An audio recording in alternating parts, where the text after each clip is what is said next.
I was browsing a used bookstore in Seattle last Tuesday, the kind that smells like dust and vanilla, when I picked up a paperback copy of Dune. It was beat up. The spine was cracked and it cost $4. I almost put it back because I wanted a hardcover, but something about the worn edges made me feel like it had been loved, so I bought it. When I got home and cracked it open to page 142, a folded piece of yellow legal pad paper fell out. It wasn't a bookmark. It was a letter, dated October 14th, 2004. The handwriting was frantic, scribbled in blue ink. It read, "David, I hid the bonds in the hollow leg of the old workbench in the garage. I don't trust Elena.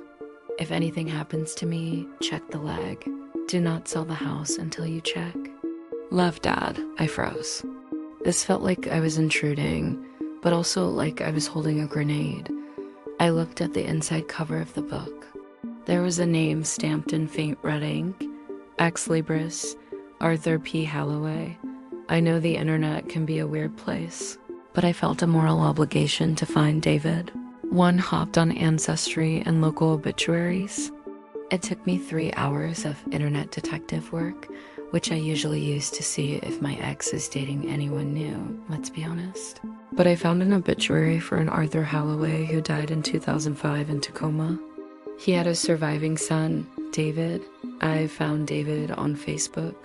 He looked to be in his 50s now. I sent him a message. It sat in the request folder for 2 days. I assumed he'd think I was a scammer. Yesterday, my phone pinned. "David, who is this? How do you have my father's handwriting?" I explained the book. I sent him a picture of the note. He called me immediately via messenger audio. He was crying. He told me that his father died of a sudden heart attack in 2005. His stepmother, Elena, had liquidated everything immediately. David had always suspected his father had left something for him and his sister, but they never found a will or any assets. They ended up selling the house to Elena's brother a month after the funeral. But here's the kicker, the workbench is still there. David drove to the house this morning. It's currently being rented out. He explained the situation to the current tenants, showed them the photo of the note I found, and asked if he could look at the old workbench in the garage. They let him in. He just messaged me an hour ago with a photo. The leg of the workbench had a false bottom. Inside wasn't cash, it was a series of bearer bonds and a property deed to a cabin in Montana that Elena never knew about.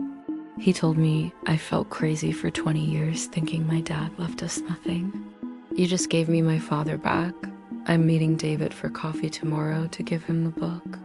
I think I'm going to let him keep the $4 copy of Dune.